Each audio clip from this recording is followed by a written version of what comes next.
I think now the most important election, the general election in 2024, it will be coming up. And BJP is going to project their manifesto in the sense of the Uniform Civil Code, right? Because they have done in the past with the construction of Ram Temple, in the application of Article 371 for Jammu and Kashmir. And they have succeeded in doing that. And arguably that what keeps them in government. Now they are likely to be targeting your Uniform Civil Code in order to woo the Hindu majority voters. What is your response? What will be your response to tackle such manifesto? We worry about it first of all, and certainly here in Nagaland, I'm sure many of you are worried about it, because obviously you don't want anything that encroaches upon your own special culture. And 371A guarantees that, so there's Yes. also that issue of how that's going to be dealt with.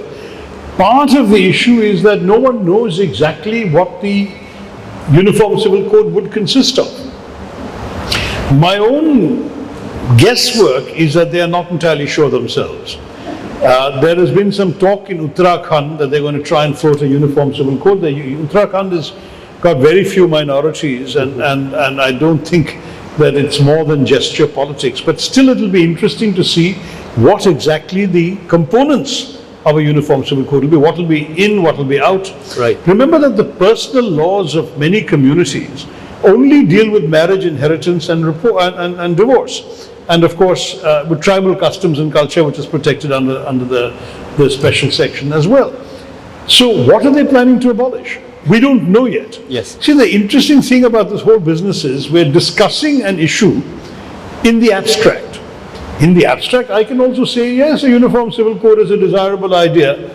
But as Jawaharlal Nehru said, it's a desirable idea, but you have to take everyone along with it before you get it. You can't impose it on those who are unwilling. And that's the Congress Party's view. We're not against a Uniform Civil Code in principle. Most countries have a Uniform Civil Code.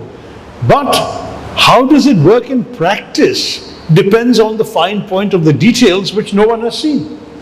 So I think what we have to look at very carefully is what they unleash on us. I warned before the 2019 election in what became a very notorious statement, though I hadn't intended it to be, it was an obvious statement. I said, if you vote for the BJP, you will get a Hindu Pakistan.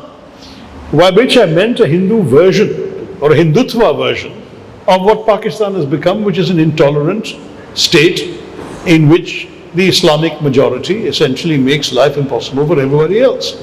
Now what you're seeing immediately after the 2019 victory was the criminalization of triple talaq, which is a civil offense already declared illegal by the Supreme Court, but they passed a law to rub it in the noses of Muslims. And I said in Parliament, this is not a law for the protection of Muslim women, it's a law for the punishment of Muslim men.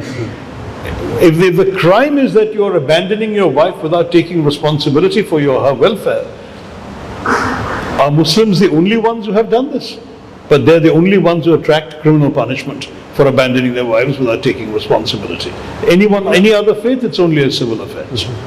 Second, they came up with UAPA. UAPA was a law that already existed, but they amended it to ensure that they could charge anyone as a suspected terrorist. Yes. They could then lock him up for indefinite periods of time without charge and without bail. And guess so far who all they've arrested under that? Only Muslims. Another shocking development. The Special Marriages Act and get a civil registration, in which case her rights as somebody married comes from the civil law. And as long as you have that right to opt out, which you do in India today, I don't see what the problem is. If anyone in our country can choose to have their life, let's say a Naga in Nagaland is subject to 371A and the practices here. But if you're in Delhi tomorrow and you want to marry a non-Naga, your marriage will almost certainly take place under other provisions of law, and you will be governed by whatever provisions of law you get married under in Delhi. So that's essentially the kind of options that Indians have, which I want to see preserved. Beyond that, I think this could well turn out to be a complete red herring. But we'll see. Will they take the risk of unleashing this on us before the election in order to polarize the electorate? Or will they hold on to it until after the election, so that they don't lose votes once people realize what exactly they're proposing. All of this we have to wait and see, but it's not in our hands, it's in theirs. Given the nature of Indian diversity in India and the degree of the diversity, you and I and them, I think a uniform civil code is still, I don't see any possibility as I imagine. Because like you said, Nehru himself has stated it's just a desirability of, as a nation it would be nice to have such things, but it's not possible in the case of India.